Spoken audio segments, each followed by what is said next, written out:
এই হলো আজ দুপুরে আয়োজন। রয়েছে সাদা চচ্চড়ে ভাত, রয়েছে কিন্তু পেঁয়াজ দিয়ে মসুর ডাল, আর রয়েছে কিন্তু এটা বোয়াল মাছের ঝোল।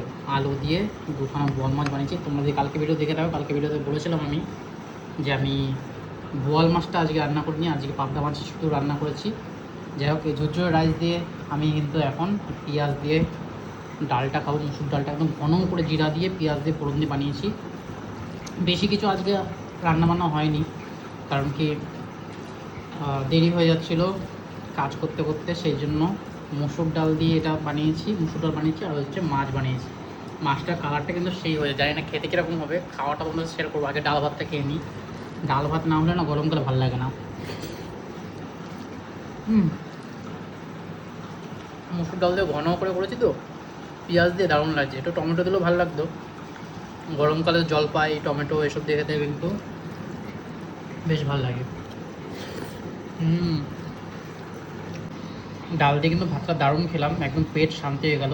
এবার রয়েছে বোয়াল মাছের ঝোল দিয়ে ভাত খাবো। 2 পিস নিয়েছি, কালকে অনেকগুলো বোয়াল মাছ এনেছি। আর বোয়াল মাছটা কিন্তু তেল থাকে, বেশ দারুণ লাগে খেতে। আমি একটু পেঁয়াজ রসুন দিয়ে করেছি, মাংসের মতো করে রান্না করেছি। আজকের বোয়াল মাছটা আমি করেছি, কালকে পাবদা মাছটা মৌ করেছিল। যাই হোক, একটু দেখি কালার অনুযায়ী তো দারুণ দেখাচ্ছে দেখতে। একটু আলু নিই, একটু মাছ নিই, তারপর একটু ভাত দিয়ে খেয়ে দেখি কেমন হয়েছে।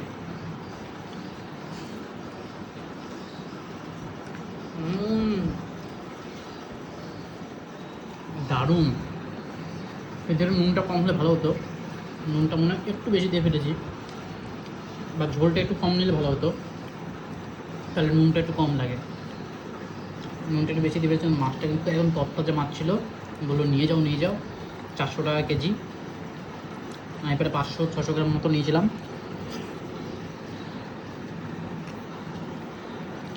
ভাবলাম মাটন তো রোজ খাওয়া হচ্ছে, কারণ একটু মাছ খাওয়া যাক।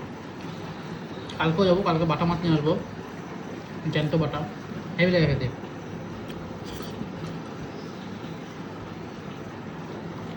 এখনই মাছ সবজি অনেক পাওয়া যাবে। মাছটা একবার তেলটা দেখো কত পরিমাণ তেল। কিন্তু এই মাছ কিন্তু কাতলা মাছের থেকেও সেরা খেতে, দারুণ লাগে খেতে। আলু দিয়ে মাছ দারুণ, খুব তাড়াতাড়িতে খুব সুন্দরভাবে রান্না করেছি, বেশ ভালো। মাছটা একবার দেখো, এই মাছে কাটা কম হয় তো এর জন্য আরও বেশি ভালো লাগে। যেরকম কাতলা মাছ হোক, পমফ্রেট মাছ হোক, এসব মাছ কিন্তু কাটা ছাড়া বলে একটু বেশি ভালো লাগে আমার খেতে।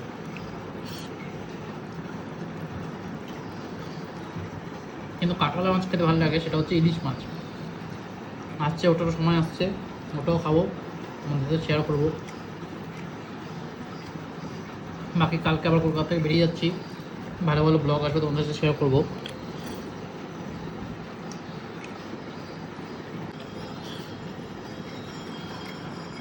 এবার তেলটা দেখো কত মোটা তেল, কত পরিমাণ ফ্যাট।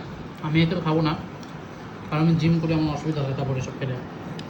কিন্তু মাটনটা খাই, কিন্তু মাটন যে চর্বি ছাড়া খাই, সেজন্য খুব একটা অসুবিধা হয় না। জিমে গিয়ে ভালো এনার্জি পাই। যাই মাছ ভাজটা দারুণ লাগলো খেয়ে।